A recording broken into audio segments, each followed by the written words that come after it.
السلام عليكم ورحمة الله وبركاته.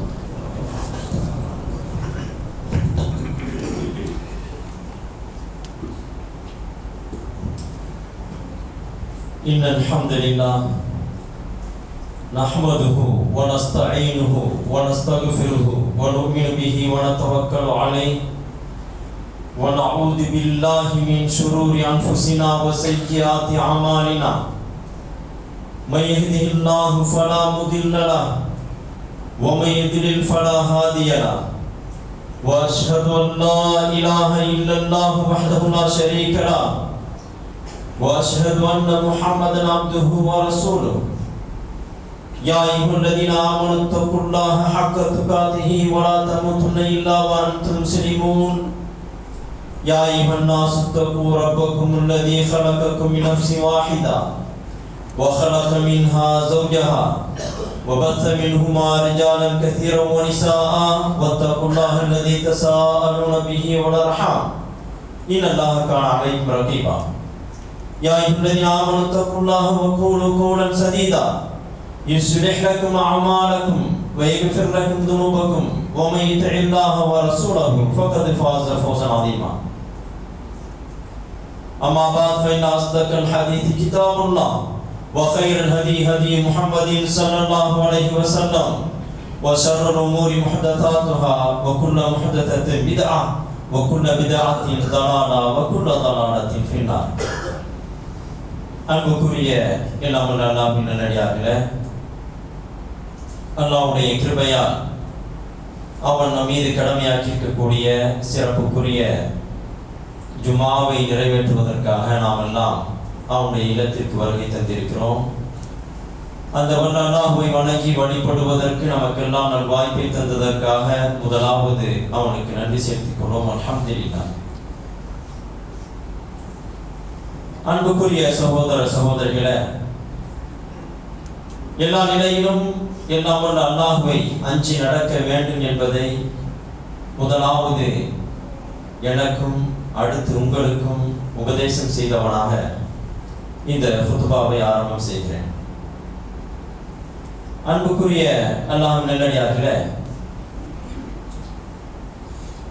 நம்முடைய உறவுகளில் நம்முடைய உலக வாழ்க்கையில் நாம் மிகவும் நெருக்கமாக இருக்க வேண்டிய, மிகவும் அதிகம் கடமைப்பட்டிருக்கக்கூடிய உறவு என்று சொன்னால் நம்முடைய பெற்றவர்கள், தாயும் தந்தை. அல்லாஹ் தஆலா குர்ஆனிலே தனக்கு செய்ய வேண்டிய வணக்கத்தை செய்ய வேண்டும் என்று சொன்னவுடன் அடுத்து அல்லாஹ் தஆலா பெற்றோரை பற்றி பேசுகிறான். وَقَضَى رَبُّكَ أَلَّا تَعْبُدُوا إِلَّا إِيَّاهُ وَبِالْوَالِدَيْنِ إِحْسَانًا. உம்முடைய இறைவன் அவன் கட்டளையிட்டு இருப்பது என்னவென்று சொன்னால் அவனை மட்டுமே நீங்கள் வணங்க வேண்டும், பெற்றோருக்கு உபகாரம் செய்ய வேண்டும், நன்றி செலுத்த வேண்டும் என்று அல்லாஹ் தஆலா சொல்கிறான். ஆக நமக்கு உலகத்திலே இருக்கக்கூடிய உறவுகளில் எல்லாம் மிக முதன்மையான உறவாக பெற்றோர்கள் இருக்கிறார்கள், தாயும் தந்தையும் இருக்கிறார்கள். பெற்றோர்களுக்கு மாறு செய்வது, பெற்றோருக்கு செய்ய வேண்டிய கடமையை செய்யாமல் தவிர்ப்பது என்பது நம்முடைய மார்க்கத்தில் பெரும் பாவமாக சொல்லப்பட்டிருக்கிறது. மற்றவர்களுக்கெல்லாம் நாம் முன்மாதிரிகளாக இந்த விஷயத்தில், இந்த பெற்றோரை பேணுவதிலே முன்மாதிரிகளாக இருக்க வேண்டிய கடமைப்பட்டவர்களாக நாம் இருக்கிறோம். அன்புக்குரியவர்களே, நான் இந்த பெற்றோர்களை பற்றி பேசுவதற்கு ஒரு காரணம் இருக்கிறது. என்னவென்று சொன்னால், சமீபத்தில் செய்தி ஊடகங்களில் ஒரு செய்தி வந்தது. ஒரு 90 வயது முதியவர், தளர்ந்து போனவர், அவர் தன்னுடைய 86 வயது மனைவி நீண்ட நாள் படுத்த படுக்கையில நோய்வாய்ப்பட்டு நீண்ட காலமாக சில வருஷங்களாக படுத்த படுக்கையில கிடக்கிறார். அவருடைய உடல்கள் எல்லாம் கூட நீண்ட காலம் படுத்த படுக்கையில் கிடப்பதனால் புண்ணாகி போயிருக்கிறது. அவர் வருடக்கணக்கில் இப்படி தன்னுடைய மனைவி இப்படி நோயாளியாக இருந்து அவதிப்படுவதை பார்க்க முடியாமல் இந்த 90 வயது முதியவர் என்ன செய்திருக்கிறார் என்று சொன்னால், சில தினங்களுக்கு முன்னால் நடந்தது. அவர் கத்தியை எடுத்து தன்னுடைய அந்த பாவப்பட்ட தன்னுடைய அந்த 86 வயது படுத்த படுக்கையாக இருக்கக்கூடிய அந்த மனைவியுடைய கழுத்தை அறுத்து கொலை செய்து விட்டார். அந்த கொலை செய்ததற்கான காரணமாக அவர் சொல்வது, என்னுடைய மனைவி வருடக்கணக்கில் இப்படி கஷ்டப்பட்டு கொண்டிருக்கிறார், நோயில அதை தாங்க முடியவில்லை என்று சொல்கிறார். அதே நேரத்தில் அவருக்கு 6 பிள்ளைகள் இருக்கிறார். 6 பிள்ளைகள், பெரியவர்கள் தான் எல்லோருமே. 3 ஆண் பிள்ளைகள், 3 பெண் பிள்ளைகள். இப்படி 6 பிள்ளைகள். சொல்ல போனால் இவர்களுக்கு 90 86 வயது என்று சொன்னால் அவர்கள் 50, அது போல 45 இது போன்ற வயதுக்குள்ள இருக்கக்கூடியவர்களாக இருப்பார். 60 தொட்டவர்கள் இருப்பார். அப்படின்னா அவர்களுக்கு இளைய வயதில் பிள்ளைகள் இருக்கும். இப்போ இந்த 6 பிள்ளைகள் இருக்கிறார்கள். 6 பேருமே யாரும் பார்ப்பதில்லை. இவருடைய மன வருத்தம், இவருடைய இந்த வெறிக்கு காரணம் என்னவென்று சொன்னால், வெறுமனே மனைவியை அவரே கவனித்துக் கொண்டிருப்பது மட்டுமல்ல, அவரே பல வருடங்கள் அந்த மனைவியை கவனித்துக் கொண்டிருக்கிறார். அது மட்டுமே காரணம் அல்ல, எந்த பிள்ளையும் பார்ப்பதில்லை.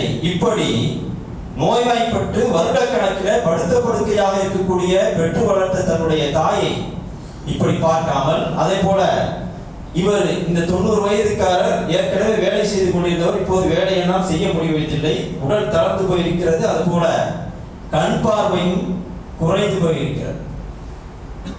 இதில் அவர் நிராசை அடைந்து, வாழ்க்கை எதற்கு என்று நிராசை அடைந்து தன்னுடைய மனைவியை கொலை செய்து விட்டார். இந்த தகவல் நீங்கள் எல்லாம் படித்திருக்கலாம், செய்தி ஊடகங்களில் வந்திருக்கிறது. அப்போ நாம பார்க்கிறோம், பெற்றவங்க, அதாவது பிள்ளை பெற்றெடுப்பதற்கு ஒரு தாய் எவ்வளவெல்லாம் சிரமப்படுகிறார். தன்னுடைய வயிற்றுக்குள்ளே வைத்து சிரமப்படுவதை அல்லாஹ் தஆலாவே அதை ஒரு நாமே வருத்தப்படுகிற விதத்தில் அல்லாஹ் தஆலா குர்ஆனிலே பேசுகிறார். ஹமலத்துஹு உம்முஹு வஹனன் அலா வஹன், அவனை, மனிதனை அவனுடைய தாய் பலவீனத்திற்கு மேல் பலவீனப்பட்டு பெற்றெடுக்கிறார் என்று அல்லாஹ் தஆலா சொல்கிறார்.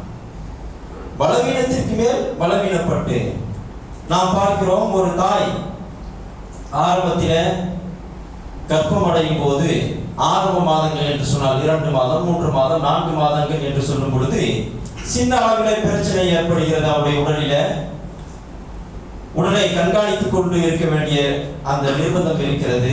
அதுவே 7வது மாதம் 8வது மாதம் என்று சொல்லும் பொழுது, அப்படி போகும் பொழுது இன்னும் அந்த உடலை நன்றாக கண்ணும் கருத்துமாக கவனிக்க வேண்டியது இருக்கிறது.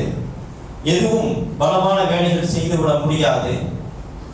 இப்படி பலவீனத்திற்கு மேல் பலவீனப்பட்டு அந்த மனிதனை அவனுடைய தாய் ஈன்றெடுக்கிறாள் என்று அல்லாஹ் தஆலா பெண் படுகிற அந்த கஷ்டத்தை, அவளுக்கு ஏற்படுகிற ஒரு குழந்தையை சுமப்பதால் அவளுக்கு ஏற்படக்கூடிய அந்த பெரிய கஷ்டத்தை அல்லாஹ் தஆலா நமக்கு இந்த வசனத்தில் மாத்திரமில்லை, வேறு வசனங்களிலும் அல்லாஹ் தஆலா சொல்லி காட்டுகிறான்.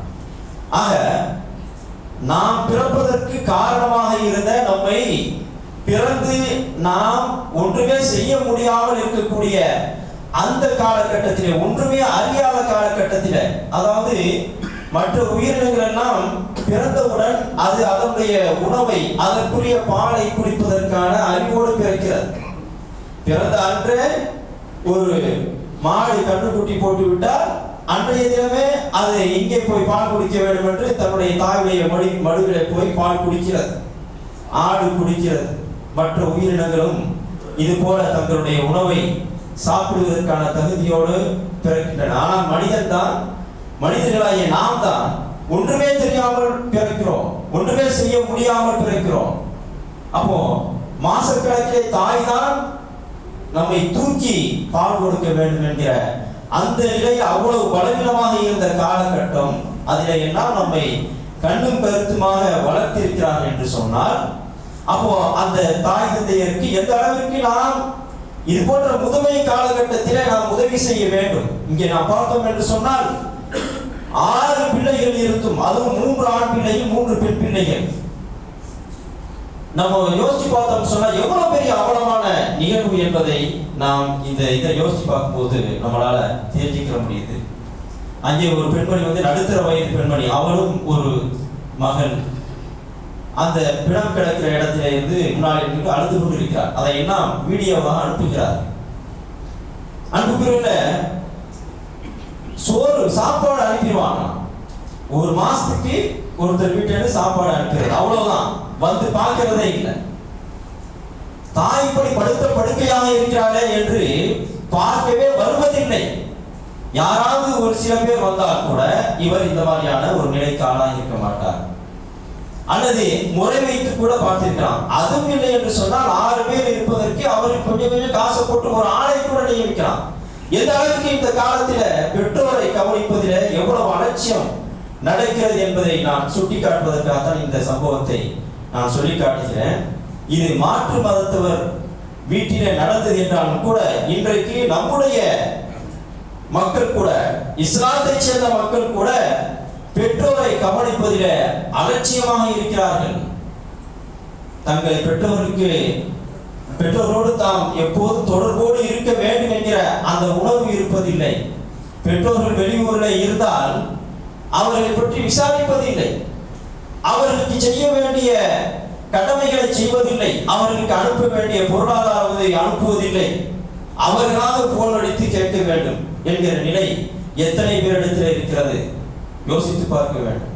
எவ்வளவு பேர் பெற்றவர்களுக்கு பணிவிடை செய்யவோ அல்லது பெற்றவர்கள் நோய்வாய்ப்பட்டு இருக்கும் போது அவர்களுக்கு உறுதுணையாக இருக்க வேண்டும், பக்கத்தில் இருந்து அவர்களை கவனிக்க வேண்டும் என்று ஆசைப்படுபவர்கள், விரும்புபவர்கள் எவ்வளவு பேர் இருக்கிறார்கள் நம்மிடத்தில்?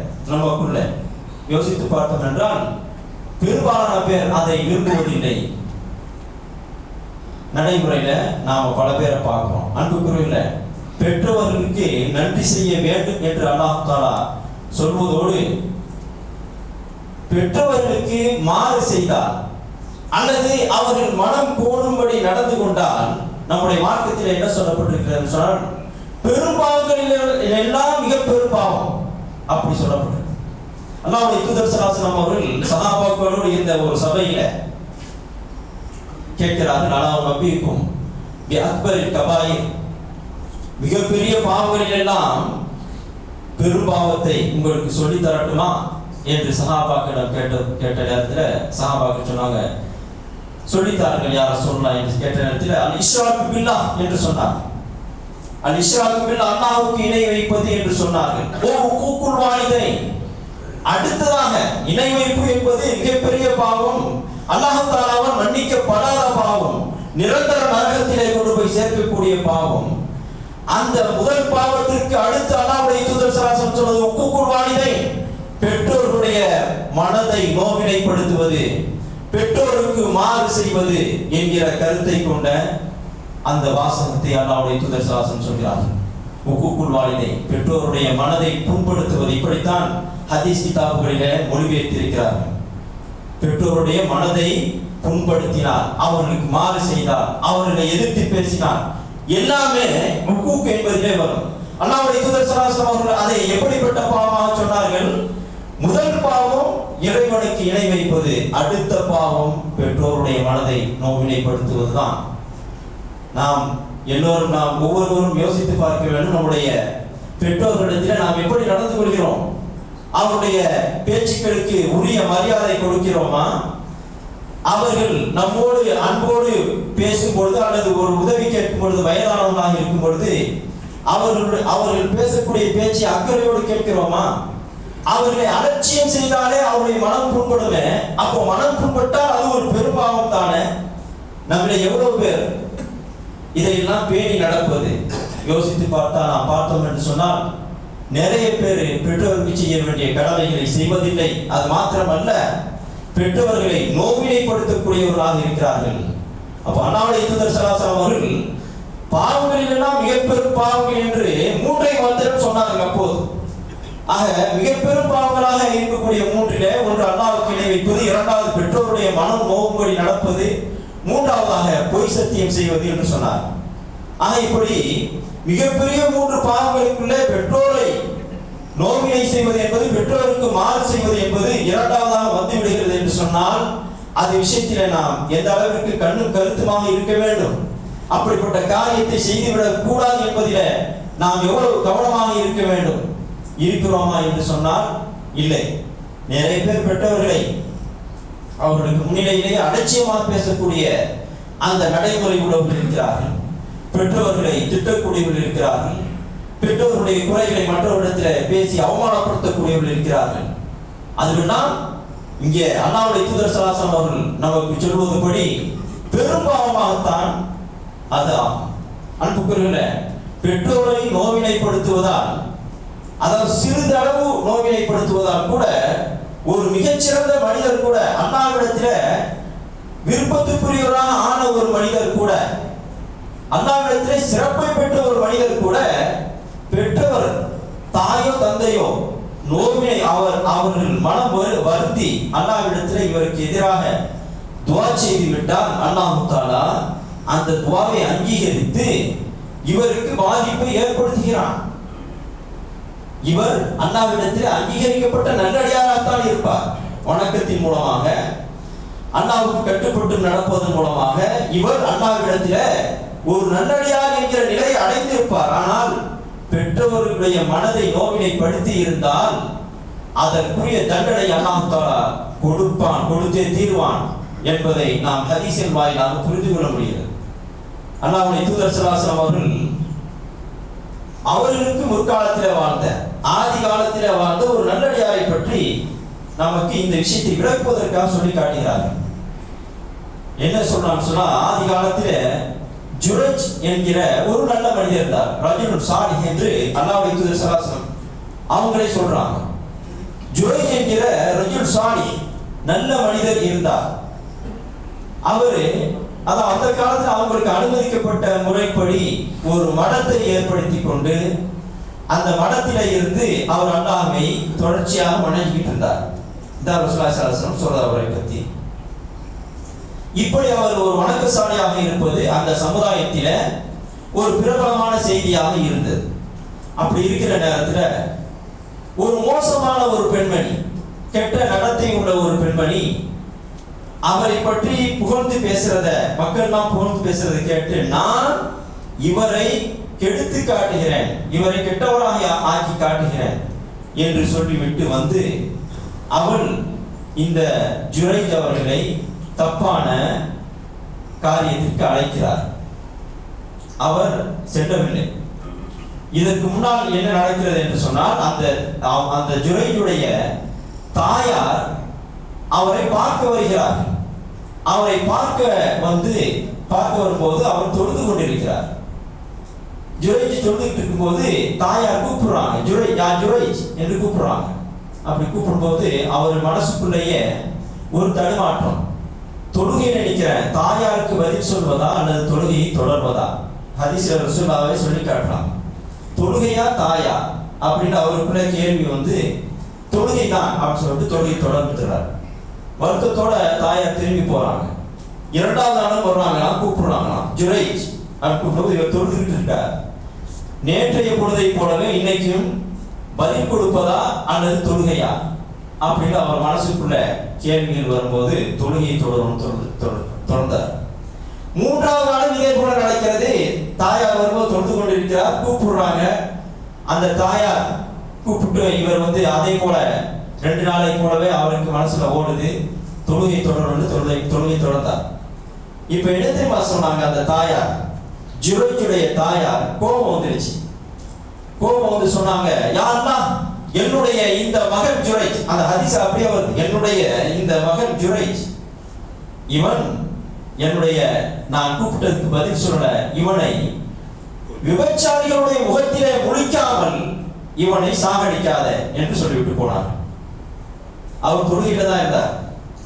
ஆனாலும் கூட இங்க அந்த ஹதீஸில் நமக்கு புரியக்கூடிய ஒரு விஷயம் என்னன்னு சொன்னா, ஃபர்து தொழுகை இல்லாமல் நஃபிலான தொழுகையை தொழுதுகிட்டு இருக்கும்போது தாய் தந்தையை கூப்பிட்டால் அதற்கு பதில் சொல்ல வேண்டும், தொழுகையை விட்டு பதில் சொல்ல வேண்டும் என்பதுதான் இதிலிருந்து நமக்கு புரியக்கூடிய சட்டம்.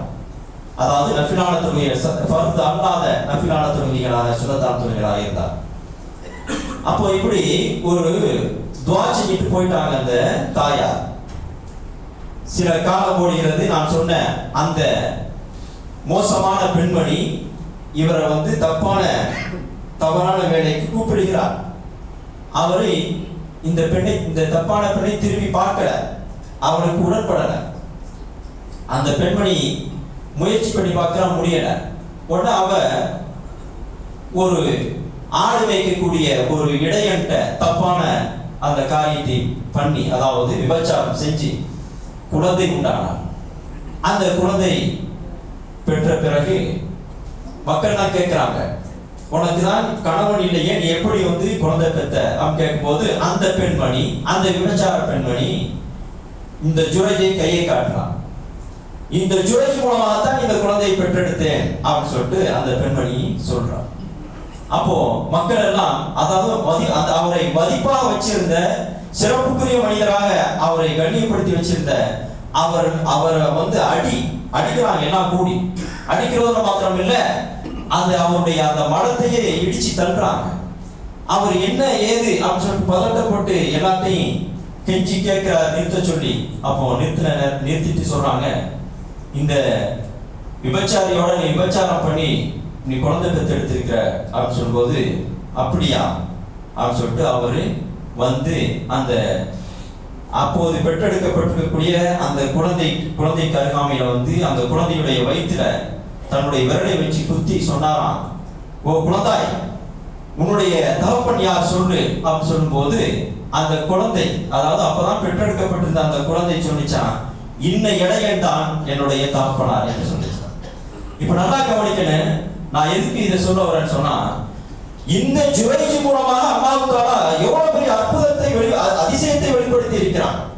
கராமத், அதாவது நபிமார்கள் அல்லாதவர்களுக்கு அவருடைய நல்லடியார்களாக இருந்தால் அவர் செல்லக்கூடிய பாதை நல்ல பாதை, அவர்கள் அழைக்கக்கூடிய அந்த பாதை சரியான பாதை என்பதை அல்லாஹ் தஆலா வெளிப்படுத்துவதற்காக நல்லடியார்களுக்கு சில சமயங்களில கராமத்தை கொடுக்கிறான் என்று சொல்லப்படுகிறது. அது மூஜிசா அல்ல, நபிமார்களுக்கு கொடுக்கப்படக்கூடியது போன்ற மூஜிசா அல்ல. அதாவது நபிமார்களுக்கு கொடுக்கப்படக்கூடியது நான் செய்து காட்டுகிறேன் அல்லாஹ்வுடைய உதவியோடு என்று சொல்லி நடக்கக்கூடியது. ஆனால் நல்லடியார்களுக்கு நடக்கக்கூடியது என்பது யதார்த்தமாக அவருடைய நடவடிக்கை எல்லாம் சரியானது, அவர்கள் செல்லக்கூடிய பாதை சிறப்பான பாதை தான் என்று அல்லாஹ் தஆலா காட்டுவதற்காக கராமத்தை, அதிசயங்கள், சின்ன அதிசயங்களை நிகழ்த்தி காட்டுகிறான்.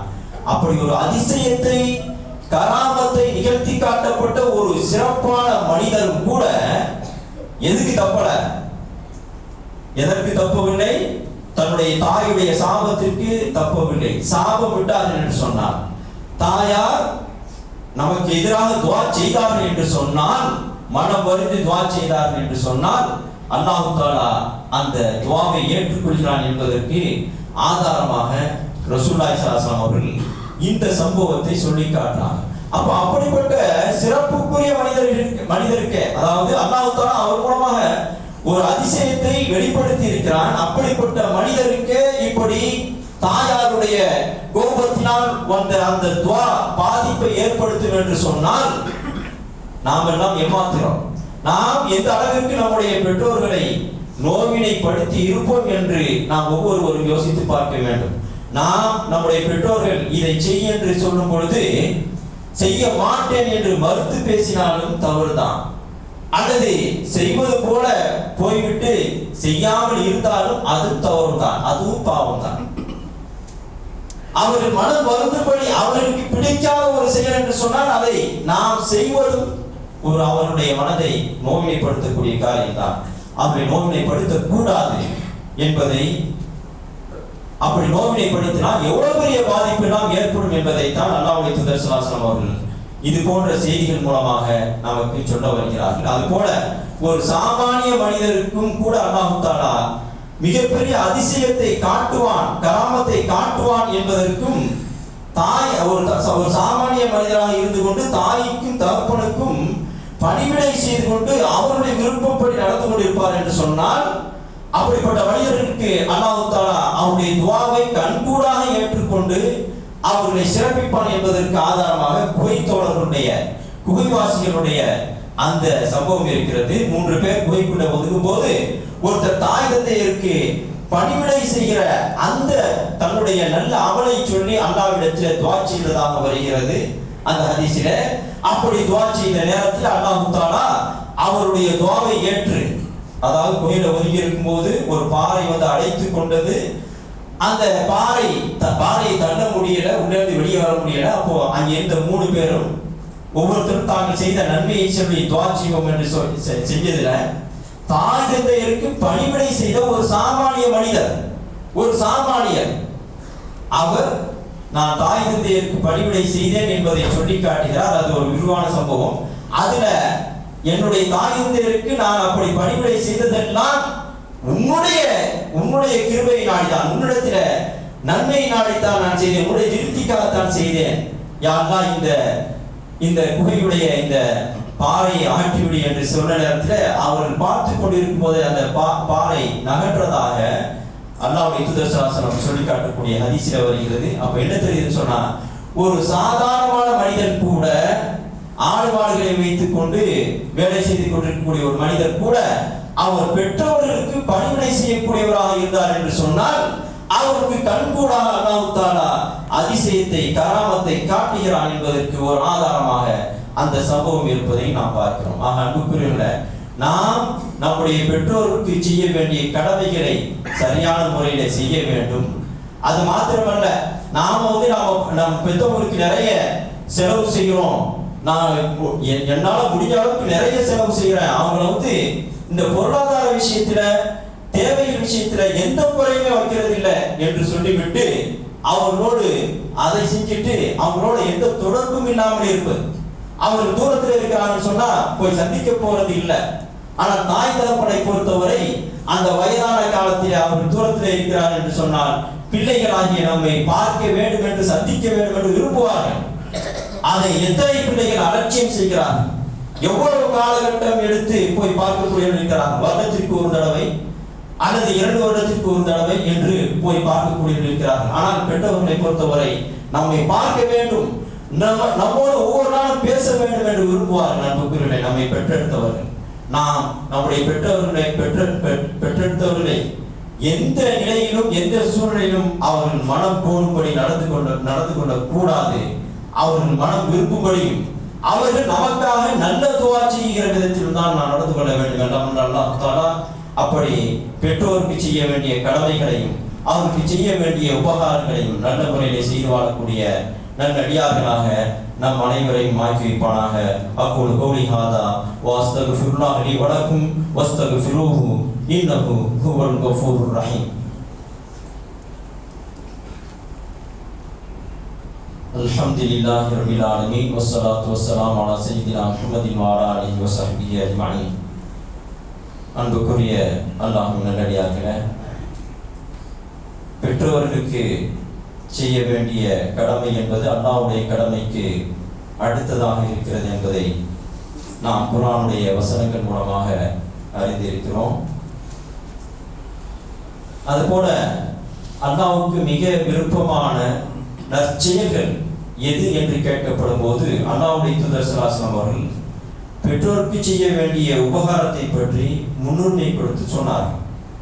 ஒரு ஹதீஸ்ல வருகிறது, இப்னு மஸ்ஊத் ரலியல்லாஹு அன்ஹு அவர்கள் அல்லாஹ்வுடைய தூதர் ஸல்லல்லாஹு அலைஹி வஸல்லம் இடத்தில் கேட்கிறார்கள், ஐயுல் அமலி அஹப்பு இலல்லாஹ், அல்லாஹ்வுக்கு மிக விருப்பமான அமல், அல்லாஹ்வுக்கு மிக விருப்பமான நற்செயல் எது என்று கேட்கிற நேரத்தில் ரசூலுல்லாஹி ஸல்லல்லாஹு அலைஹி வஸல்லம் சொன்னார்கள், அஸ்ஸலாத்து அலா வக்திஹா, தொழுகையை அதற்குரிய நேரத்திலே தொழுவது என்று சொன்னார்.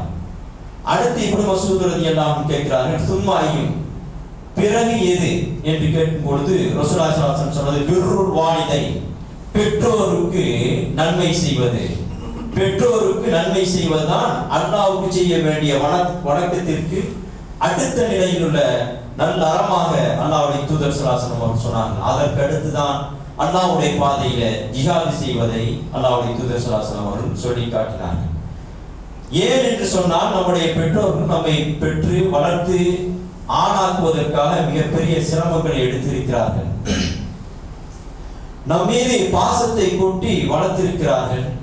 நமக்கு ஒன்றுமே தெரியாமல் இருக்கக்கூடிய காலகட்டத்தில் நமக்கு எதுவெல்லாம் தேவை என்பதை கண்ணும் கருத்துமாக வாங்கி, அவர்களுக்கு பொருளாதார வசதி இல்லாவிட்டால் கூட நம்மை கஷ்டத்திலே வளர்க்கக்கூடாது என்பதற்காக சிரமப்பட்டிருக்கிறார்கள் அவர்கள். அப்படி என்றால் அவர்களுக்கு நாம் நன்றியுள்ளவர்களாக வாழ வேண்டும். அதுபோல வயதான காலத்திலே பெற்றோர்கள் இருக்கிறார்கள் என்று சொன்னால் அவரோடு நாம் இருக்க விரும்ப வேண்டும், அவர்களுக்கு பணிவிடை செய்ய வேண்டும். இதை அல்லாஹ்வுடைய தூதர் ஸல்லல்லாஹு அலைஹி வஸல்லம் அவர்கள் வலியுறுத்தி இருக்கிறார்கள். ஜிஹாதை விட அதுதான் முதன்மையானது. அல்லாஹ்வுடைய பாதையில் அல்லாஹ்வுடைய மார்க்கத்தை நிலைநாட்டுவதற்காக செல்லக்கூடிய அந்த அறப்போராட்டம், அதை விட உங்களுக்கு பெற்றோர் இருந்தால் அவர்களுக்கு பணிவிடை செய்வது மேலான காரியம் என்று அல்லாஹ்வுடைய தூதர் ஸல்லல்லாஹு அலைஹி வஸல்லம் அவர்கள் உணர்த்தியிருக்கிறார். எவ்வளவு பேர் அதை உணர்ந்திருக்கிறோம்? யோசித்து பார்க்க வேண்டும். அல்லாஹ்வுடைய தூதர் ஸல்லல்லாஹு அலைஹி வஸல்லம் அவர்களிடத்தில் ஒருவர் வருகிறார், வந்து அல்லாஹ்வுடைய தூதரே, நான் ஜிஹாதுக்கு போக விரும்புகிறேன் அப்படின்னு சொன்னாங்க. அதாவது ஜிஹாதுக்கு படை கிளம்புது. இப்படி அவர் சொன்ன நேரத்தில் ரசூலுல்லாஹ் கேட்கிறாங்க, உங்களுக்கு பெற்றோர்கள் இருக்கிறார்களா, தாயும் தந்தையும் இருக்கிறார்களா அப்படின்னு கேட்கும்போது, ஆமா இருக்கிறாங்க, 2 பேருமே இருக்கிறாங்க சொன்னாங்க. ரசூலுல்லாஹ் சொன்னாங்க, அவர்கள் இருவர் விஷயத்திலே நீ ஜிஹாது செய்ய என்று சொன்னார்கள். அதாவது பெரியவர்களாக இருக்கும் பொழுது, வயோதிகம் அடைந்து பலவீனப்பட்டவர்களாக இருக்கும் பொழுது அவர்களை நாம் கவனித்துக் கொள்வது என்பது கொஞ்சம் சிரமமாக இருக்கும். அந்த சிரமத்தை நாம் அனுபவிப்பதுதான் ஜிஹாத் என்று சொல்கிறார். ஜிஹாதுக்கு போனாலும் சிரமம் இருக்கிறது. பெற்றோர்களை கவனிக்க வேண்டும் என்று சொன்னால் அவர் வயோதிக காலத்தில் அதுவும் நமக்கு சிரமமாக இருக்கலாம். அந்த சிரமத்தை தாங்கிக் கொள்வதுதான் ஜிஹாத் என்று சொல்கிறார். உனக்கு தேவையான ஜிஹாத் பெற்றோர்கள் இருக்கிறார்கள் என்று சொன்னார், அவர்களுக்கு பணிவிடை செய்து அவருடைய தேவைகளை நிறைவேற்றிக் கொண்டு அவர்களுடைய அவர்கள் நிறுத்தி கொள்கிற விதத்தில் நீ நடந்து கொள்வதுதான் நீ செய்ய வேண்டிய ஜிஹாத் என்று சொல்லி அவரை திருப்பி அனுப்பியதாக நாம் ஹதீஸ்களிலே பார்க்கிறோம். ஆக இப்படி சிறப்பித்து சொல்லப்பட்டிருக்கக்கூடிய, முக்கியத்துவம் கொடுத்து சொல்லப்பட்டிருக்கக்கூடிய தாய் தந்தையருக்கான அந்த கடமைகளை நாம் சரிவர நிறைவேற்ற வேண்டும். அவர்களுக்கு உபகாரிகளாக நாம் இருக்க வேண்டும். அவருடைய துஆக்களை பெறக்கூடியவர்களாக நாம் இருக்க வேண்டும். அதற்கு தகுந்தாற்போல் நாம் நம்முடைய வாழ்க்கையை அமைத்துக் கொள்ள வேண்டும். அதற்கு எல்லாம் அல்லாஹ் தஆலா நாம் அனைவருக்கும் நல்லதை செய்வானாக. இன்னல்லாஹ வ மலாயிகத்துஹு யுஸல்லூன அலன் நபி யா அய்யுஹல்லதீன ஆமனூ ஸல்லூ அலைஹி வ ஸல்லிமூ தஸ்லீமா. அல்லாஹும்ம ஸல்லி அலா முஹம்மதின் வ அலா ஆலி முஹம்மதின் கமா ஸல்லைத அலா இப்ராஹீம வ அலா ஆலி இப்ராஹீம இன்னக ஹமீதும் மஜீத். அல்லாஹும்ம பாரிக் அலா முஹம்மதின் வ அலா ஆலி முஹம்மதின் கமா பாரக்த அலா இப்ராஹீம وعلى آل إبراهيم إنك حميد مجيد. وارض عن الخلفاء الراشدين وعن سائر الصحابة أجمعين وعنا معهم برحمتك يا أرحم الراحمين. سبحان ربك رب العزة عما يصفون وسلام على المرسلين والحمد لله رب العالمين.